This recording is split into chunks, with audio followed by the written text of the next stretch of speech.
So, the ARTP, they are the Association for Respiratory Technology and Physiology, hence why we say ARTP, and they're a collection of healthcare scientists who bring inspiration and quality into respiratory healthcare. They work closely with the Department of Health in formulating policy and strategic direction for the delivery of lung function and sleep services. The ARTP work with partner organisations, some of those you can see, to produce position papers, national guidelines and standards for the good practice of respiratory measurement. And the ARTP offers certificates of competence for respiratory physiologists, and then practitioners of CPAP, spirometry, pulse oximetry and polygraphy, and blood gas sampling and analysis.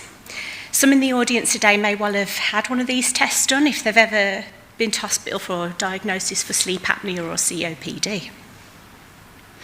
One of the certificates that we run is for a test called spirometry, and it's a simple test used to help diagnose and monitor certain lung conditions by measuring how much air that you can breathe out in one forced breath. Again, some of you may well have had this if you've had a diagnosis for asthma at your local GP surgery. The test's carried out using a device called a spirometer, which is a very small machine attached to a cable to a mouthpiece. The patient blows into the mouthpiece, which then generates a test result. And the results can then be used to report on the condition of the lungs and to diagnose a condition.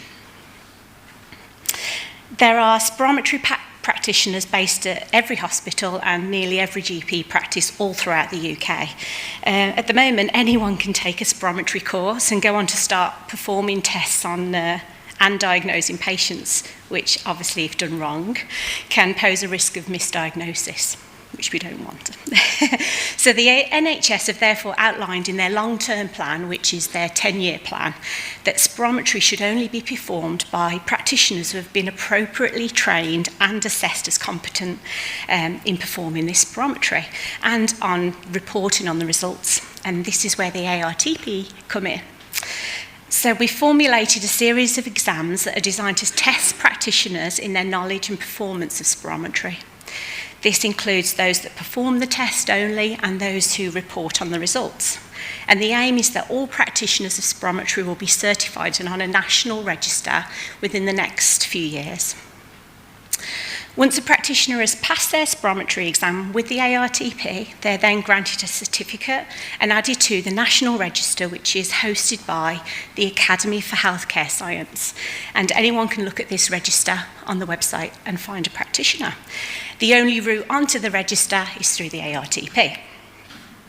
So as part of the spirometry certificate, the candidate is expected to complete a portfolio, a multiple choice questionnaire exam and a practical OSCE exam, all within the space of 9 months. And once their deadline date is up, that's it, access to the programme is closed. So prior to using PebblePad, our portfolios were completed manually using big, bulky ring binders full of work. Not only have we saved money on saved trees by cutting out the use of paper, but we've saved on postage costs. And more importantly, the students have saved hours in collating their information in a manual portfolio. Our main reason for moving away from manual portfolios started when one of our portfolios arrived back in the post so badly damaged and wet that much of the students' work was unreadable. And the final decision came when a marker marked the portfolio, left their completed portfolio in the hallway of the hospital, ready for the courier to collect, only for a cleaner to come along, thinking it was rubbish, and dispose of it in the hospital waste. So as you can imagine, the student was distraught. Thankfully, the marker had remembered the result, that it was a pass, so that's good.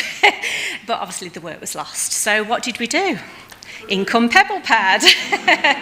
And we were recommended them by obviously fellow respiratory physiologists who knew about PebblePad. And what are some of the benefits? Well, basically, the candidates love being able to save their progress as they go, in between their clinics and their patient appointments. And they love that they can access their portfolio from any browser, whether they're at home or at work. And from an administration point of view, the function to be able to set an expiry date for access access to the PebblePad is, for me, absolutely vital, especially with the amount of the hundreds of students that we've got. They've all got different deadline dates based on when they're enrolled. And obviously, if they've applied for an extension, their deadline date changes again. So we just rely on this function so much. And it also means that when the deadline date is up, they can't access their PebblePad portfolio. So in the first 12 months of using PebblePad, we're only small, 610 people undergoing their portfolio, but now in our second year, we've increased to 930. And then we know that as word starts to grow about practitioners needing this certificate, the numbers will continue to grow. So what are our plans to grow using PebblePad? Well, in addition to the spirometry certificate, as mentioned before, the ARTP has certificates in blood gas sampling and analysis, pulse oximetry, CPAP, and the professional qualification for physiologists. And the intention is that all of our other certificates that we run will eventually move over to PebblePad. We can scrap the old-fashioned way of doing portfolios, and it will be much safer as well. So that's the goal within the next 12 months. So what kind of new ideas are we looking for? Well, basically, so far so good. It does what it needs to do. We're really happy with the service and everything we get from PebblePad. But what we'd really love, and I'm sure we talked about this at last mini bash, personalised notifications. That's what I would love. I want the students to be able to receive that. Don't forget, it's 6 months. Your 6 months is up. So that's what we'd really like to see, please. Thank you.